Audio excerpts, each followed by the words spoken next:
Hello guys, welcome to my channel. इस video में मैं शेरशाह मूवी को एक्सप्लेन करने वाली हूँ, जो कि कैप्टन विक्रम बत्रा की बायोपिक है और इसमें विक्रम बत्रा का रोल बॉलीवुड एक्टर सिद्धार्थ मल्होत्रा ने किया है। ये फिल्म कारगिल युद्ध में कैप्टन विक्रम बत्रा के पराक्रम और साहस की बूते, देश की जीत और निजी जिंदगी से जुड़ी घटनाओं के इर्द गिर्द घूमती है। आजाद हिंदुस्तान के इतिहास में कारगिल युद्ध अब तक की सबसे मुश्किल लड़ाई थी। 17,000 फीट की ऊंचाई पर लड़े गए इस ऐतिहासिक युद्ध में देश ने बहुत कुछ खोया है, अपने बहुत सारे जवानों को भी खोया है। तो आइए दोस्तों, मूवी को स्टार्ट करते हैं। बट उससे पहले अगर मेरी वीडियो आप लोगों को अच्छी लगेगी तो मेरे चैनल को सब्सक्राइब जरूर कीजिएगा।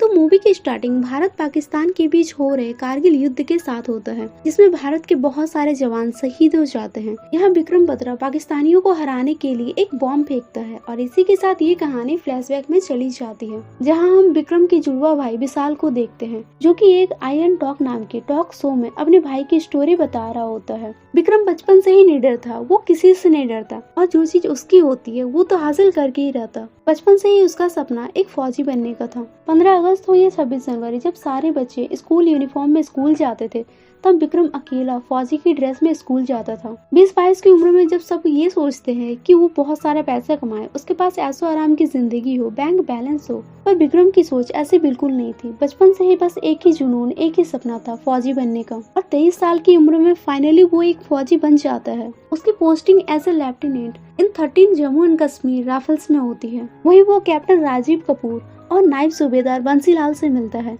आर्मी बेस में वो अपने कमांडर ऑफिसर मेजर मुखर्जी से मिलता है। विक्रम के रूममेट लेफ्टिनेंट संजीव जाम्बाल, जिसे सब जिम्मी कह के पुकारते थे, और अजय सिंह थे। विक्रम एक ही महीने के अंदर कश्मीर के लोगों से घुल मिल जाता है, जो कि उनके सीनियर ऑफिसर्स को बिल्कुल भी अच्छा नहीं लगता, क्योंकि कश्मीर के लोगों पर भरोसा नहीं किया जा सकता था। पता नहीं कौन आतंकवादियों के साथ मिला हो। उन्हें कमांडिंग ऑफिसर मेजर मुखर्जी से ये खबर मिलती है कि गुलाहाबाद चेकपोस्ट से हथियार ट्रांसफर होने वाले हैं, इसलिए आर्मी ऑफिसर वहां जाकर के गाड़ियों की चेकिंग करने लगते हैं। ये देख करके एक गाड़ी जिसमें कि हथियार मौजूद थे, वे लोग वहां से भागने की कोशिश करते हैं, पर आर्मी वाले उसे देख लेते हैं और उस पर फायरिंग करने लगते हैं। उन दोनों टीमों के बीच काफी देर तक फायरिंग होने के बाद विक्रम बिना कुछ सोचे उन सभी को मार देता है और उनमें से एक को हथियार के साथ पकड़ लिया जाता है। विक्रम को अपने सीनियर ऑफिसर की कमांड ना मानने की वजह से संजीव को काफी गुस्सा आता है, क्योंकि इससे किसी मासूम की भी जान जा सकती थी। पर बेस में वापस आने के बाद जिम्मी उसे थैंक यू कहता है, क्योंकि फायरिंग के वक्त उसने उसकी जान बचाई थी। विक्रम जब अपने रूम में जाता है तो वहाँ उसे एक लेटर मिलता है, जिसे देख करके विक्रम काफी खुश हो जाता है, क्योंकि ये लेटर डिम्पल की थी, जिससे वो प्यार करता था। इस लेटर को पढ़ते पढ़ते विक्रम की स्टोरी उसके कॉलेज लाइफ में चली जाती है, जहाँ वो डिम्पल से मिला था। वो डिम्पल को बहुत पसंद करता था, पर डिम्पल उसकी तरफ देखती भी नहीं थी। एक दिन जब सभी घूमने गए थे तो वहाँ पहली बार विक्रम डिम्पल से बात करता है। यहाँ दोनों अपनी फीलिंग शेयर करते हैं और दोनों एक दूसरे को अच्छी तरह जानने के लिए रोज मिलने लगते हैं। वैसे ही एक दिन विक्रम डिम्पल को उसके घर के सामने उसे शादी के लिए प्रपोज करता है। डिम्पल उसे एक्सेप्ट कर लेती है, पर ये सब उसके पापा भी देख लेते हैं और वे विक्रम को अपने घर बुलाते हैं।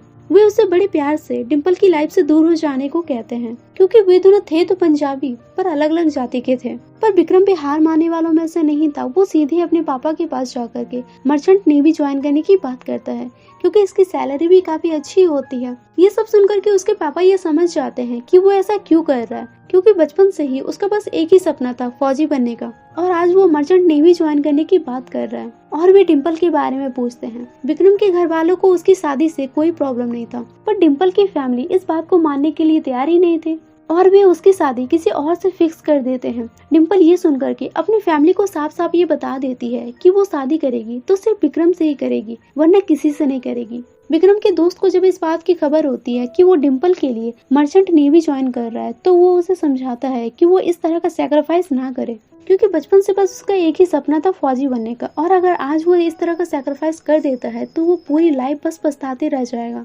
विक्रम इस बारे में बहुत सोचता है और वो डिम्पल से कहता है कि वो आर्मी ज्वाइन करने वाला है। डिम्पल ये सुनकर के उस पर काफी भड़क जाती है, क्योंकि उसने अपनी फैमिली को बहुत ही मुश्किल से मनाया था। वो उससे कहती है कि तुम्हें जो करना है तुम करो, वो भी अपने पूरे फोकस के साथ करो, और जब तक तुम कुछ बन नहीं चाहते हो तब तक मुझसे मिलने की या कॉल करने की कोशिश मत करना। अब यहाँ से कहानी प्रेजेंट में आ जाती है, जहाँ विक्रम और उसकी टीम को ये पता चलता है कि उन लोगों ने जिस आतंकवादी को हथियार के साथ पकड़ा है उसका नाम अटुल्ला है और वो हैदर का आदमी है।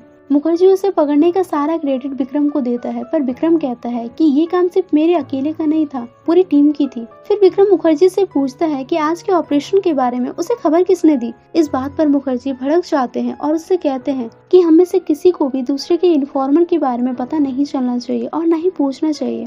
वही दूसरी ओर पाकिस्तान में हम हैदर को देखते हैं, जो कि इंडियन आर्मी से हमदर्दी करने वाले 4 लोगों को मार देता है और 4 लोगों को वो पाकिस्तान भेजने की तैयारी करता है। साथ ही अतुल्ला को पकड़ने के बदले इंडियन आर्मी के 13 ऑफिसर्स को मारने की प्लानिंग भी करता है। उन्होंने जिन 4 लोगों को मारा था वे उन्हें शहर के बीचों बीच एक खंबे से लटका देते हैं ताकि लोगों में उनका खौफ बना रहे। रात के वक्त विक्रम बंसी के साथ नाइट शिफ्ट पर जाता है। बंसी उसे अपनी 6 महीने की बेटी की तस्वीर दिखाता है और कहता है कि अगले हफ्ते जब वो घर जाएगा तो वो पहली बार उससे मिलेगा। रास्ते में उन्हें गुफर मिलता है जिसकी दुकान पर विक्रम अक्सर जाया करता था। वो उसे अपने घर लेकर जाता है और कहता है कि उसका बेटा अरसलान हैदर के आतंकवादियों के चक्कर में पड़ गया है और वे लोग उसे ट्रेनिंग के लिए पाकिस्तान ले जाने वाले हैं। पर अरसलान इन सभी चीजों से बाहर आने को अब राजी है। गुफर उसे अपनी मदद करने को कहता है क्योंकि उसे विक्रम के अलावा किसी और ऑफिसर्स पर बिल्कुल भी भरोसा नहीं था। विक्रम उसकी मदद करने के लिए तैयार हो जाता है और वो अरसलान को एक खबरी के रूप में कुछ दिनों तक उन्हीं के साथ रहने को कहता है। अगले दिन उन्हें एक और जगह से हथियारों की खबर मिलती है। वे सभी उस जगह पर जाकर के भारी मात्रा में हथियार जब्त कर लेते हैं और उन हथियारों को लेकर के जब वापस आ रहे होते हैं तभी रास्ते में अचानक से कुछ आतंकवादी उन पर हमला कर देते हैं। इंडियन आर्मी उन्हें मारने की कोशिश करते हैं पर वे आतंकवादी वहाँ से भाग जाते हैं। इस हमले की वजह से उनके कई सारे ऑफिसर्स मारे जाते हैं, जिनमें से एक बंसीलाल भी होता है जिसने विक्रम को बचाने के लिए अपनी जान दे दी। विक्रम को उसके मौत से काफी बुरा फील होता है क्योंकि वो अपने घर जाकर के अपनी बेटी से मिलने वाला था और वो ये सोच लेता है कि आज के बाद वो अपनी कंपनी में किसी की भी मौत नहीं होने देगा। अगले दिन विक्रम अरसलान से मिलने जाता है पर गुफर उसे मिलने नहीं देता है क्योंकि वो अपने बेटे की भी जान खतरे में नहीं डालना चाहता था। तभी अरसलान वहाँ आकर के बिना कुछ सोचे उसे हैदर का पता बता देता है, ये कहकर कि आतंकवादियों की मदद करके मरने से अच्छा है किसी फौज की मदद करना है। हैदर का पता चलते ही विक्रम इस बारे में अपने सीनियर को बताता है। उसकी बातें सुनकर वे लोग वहां जाने का रिस्क तो ले लेते हैं पर वे विक्रम से कहते हैं कि अगर उसकी इन्फॉर्मेशन गलत निकली तो इसका नतीजा काफी बुरा होगा। इस पर विक्रम कहता है कि अगर ये इन्फॉर्मेशन गलत निकली तो मैं खुद अपने कंधों पे लगे स्टार्स को आपके पास रख दूंगा। ये सुनकर के जोशी सर इस ऑपरेशन के लिए उसे परमिशन दे देते हैं। विक्रम अपने कुछ टीम मेंबर के साथ अरसलान के बताए गए जगह पर जाता है और जोशी सर से उस घर के अंदर जाने की परमिशन मांगता है। जोशी कहता है कि जब तक उन्हें हैदर ना दिखे तब तक वे उसके अंदर नहीं जाएंगे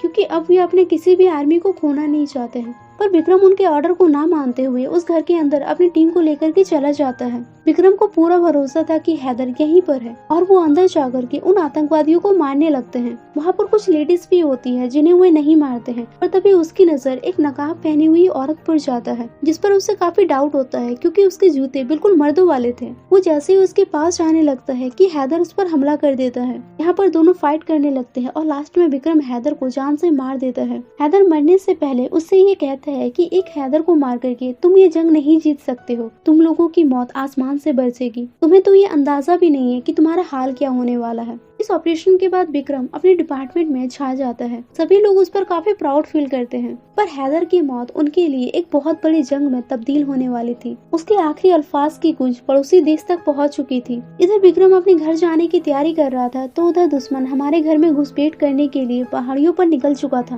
विक्रम अपने घर वापस जाने के बाद सबसे पहले डिम्पल से मिलने जाता है। दोनों गुरुद्वारे जाते हैं जहाँ विक्रम सिख रिवाज से डिम्पल के साथ शादी कर लेता है। एक दिन विक्रम टीवी पर ये न्यूज देखता है कि पाकिस्तानियों ने 4 जाट रेजिमेंट ऑफिसर्स को पकड़ लिया है। इस बात से सब काफी परेशान हो जाते हैं कि पाकिस्तानियों के साथ युद्ध अब शुरू होने वाला है। विक्रम का दोस्त इस न्यूज से काफी परेशान हो जाता है और वो विक्रम से कहता है कि तुम बस पाकिस्तानियों को मारकर वापस आ जाओ। इस पर विक्रम उससे कहता है कि फिक्र न करो मेरे दोस्त, मैं तो तिरंगा लहरा कर आऊंगा, नहीं तो लिपट कर आऊंगा, पर आऊंगा जरूर। वैसे तो उसकी छुट्टियां खत्म होने में कुछ दिन अभी बाकी थे, पर वो अगले ही दिन अपने बेस में जाने लगता है, जिससे डिम्पल काफी परेशान हो जाती है। वो कहती है कि जब अगली बार वापस आओगे तो बस मेरे लिए आना। विक्रम कहता है कि जरूर, हमने सिख रिवाज से तो शादी कर ली है, पर मुझे अब हिंदू रिवाज से भी शादी करना है। और वो अपनी उंगली काट करके डिम्पल की मांग भर देता है। फिर वो वापस चला जाता है। वहाँ उन्हें न्यूज के जरिए ये पता चलता है कि पाकिस्तानियों ने उनके जिन 4 सोल्जर्स को पकड़ रखा था, उन्हें उनकी डेथ बॉडी मिली है और इन लाशों की पोस्टमार्टम रिपोर्ट बिल्कुल दिल दहला देने वाली है। इस हादसे के बाद इंडियन आर्मी जंग की तैयारी शुरू कर देते हैं। विक्रम की टीम को घुमरी बेस भेजा जाता है, जहां पहले से ही सैकड़ों की संख्या में सेना मौजूद थी, जिनका काम था एक्लिमेटाइज होना और ऑर्डर का इंतजार करना। विक्रम की टीम जैसे ही उस जगह पर पहुंचती है, अचानक आतंकवादी उन पर हमला करना शुरू कर देते हैं। बम ब्लास्टिंग की वजह से बहुत सारे सैनिक घायल हो जाते हैं। सभी अपनी जान बचाने के लिए इधर उधर भाग रहे होते हैं, पर वे आतंकवादी उनके बेस कैंप को पूरी तरह से तहस नहस कर देता है। कई सैनिक बंकर्स में छिप करके अपनी जान बचाते हैं, तो कई सैनिक मारे जाते हैं। इस हमले में जस्सी भी मारा जाता है, जो कि उन सभी सैनिकों की ढाल था। इस हमले के बाद जोशी सर वॉर में जाने से पहले अपनी टीम के सभी कप्तान को कोड नेम से असाइन करते हैं। वे खुद को चाणक्य, राजीव को महाराणा प्रताप और विक्रम को शेरशाह का नाम देते हैं। वे उन्हें पॉइंट 5140 को रिकैप्चर करने का टास्क देते हैं। ये वॉर 17,000 फीट की ऊंचाई पर होने वाला था, जहां ऑक्सीजन लेवल बहुत ही कम है। जैसे जैसे वे ऊपर चढ़ते जाएंगे, उनकी सांसें फूलती जाएगी और रात के वक्त वे लोग उस जगह पर जाने की तैयारी करते हैं, क्योंकि दुश्मन डोमिनेटिंग पोजीशन पर बैठा उन्हें देख सकता है। जिम्मी की बैब्रो कंपनी ईस्टर्न साइड से आतंकवादियों के बंकर्स को डिस्ट्रॉय करने वाली थी और विक्रम की डेल्टा कंपनी साउथ से बंकर्स को डिस्ट्रॉय करने वाली थी। जिम्मी का विक्ट्री सिग्नल ओ आया और विक्रम का ए दिल मांगे मोर, क्योंकि विक्रम 5140 के बाद रुकने वाला नहीं था। वो सभी आतंकवादियों को भगाना चाहता था। रात के वक्त वे अपने मिशन पर निकल जाते हैं, जिसके आने की खबर पाकिस्तानियों को भी हो जाती है, पर वे अंधेरे की वजह से उन्हें देख नहीं पाते हैं। सुबह होते होते वे सभी उस जगह पर पहुंच जाते हैं और बड़ी ही चालाकी से उन सभी आतंकवादियों को मार करके वहां पर अपना तिरंगा लहराते हैं। इसी के साथ उनका मिशन 5140 सक्सेस हो जाता है। विक्रम के अपने मिशन को कंप्लीट कर लेने की वजह से उसे लेफ्टिनेंट से कैप्टन बना दिया जाता है।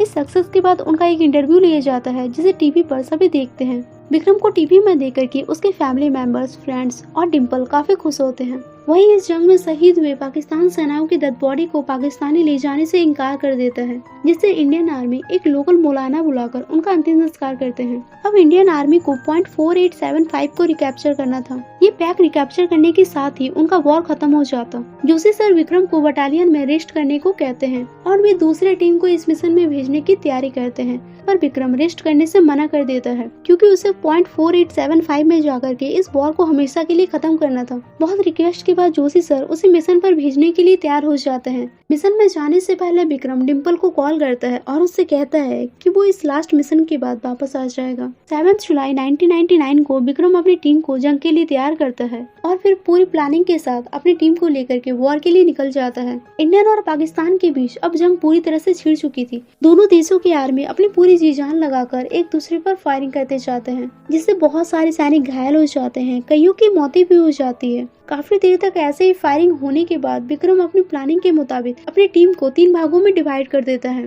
2 टीम साउथ और नॉर्थ की ओर चले जाते हैं और विक्रम सामने से उन पर अटैक करने चला जाता है। वे सभी बंकर्स के आतंकवादियों को मार देते हैं और उन्हें अपने कब्जे में ले लेते हैं। बस अब एक बंकर पर कब्जा करना बाकी था। विक्रम ग्रेनाइड लेकर के फ्रंट से अटैक करने जाता है और उसे उस बंकर में फेंक देता है, जिससे सभी आतंकवादियों की डेथ हो जाती है। पर एक आतंकवादी अभी भी छिपकर उन सब पर हमला कर रहा होता है। इस हमले में यशपाल फंस जाता है। विक्रम बिना कुछ सोचे उसे बचाने के लिए चला जाता है। वो उसे बचा तो लेता है, पर वे आतंकवादी विक्रम पर गोलियों की बौछार कर देते हैं, जिससे विक्रम बहुत बुरी तरह से घायल हो जाता है। उसी वक्त इंडियन आर्मी उस आतंकवादियों को बॉम्ब से उड़ा देते हैं और विक्रम की आंखें बंद होने से पहले ही भारतीय तिरंगा उस चोटी पर लहरा दिया जाता है, जिसे देखने के बाद विक्रम की डेथ हो जाती है। जिसके बाद तिरंगे से लिपटे विक्रम बत्रा की डेड बॉडी को उसके घर भेजा जाता है पूरी इज्जत के साथ। बड़ी संख्या में लोग उसकी अंतिम यात्रा में आते हैं। दोस्तों, ये सीन इतना ज्यादा इमोशनल था, जिसे देख करके आंखों से आंसू रुकने का नाम ही नहीं लेता।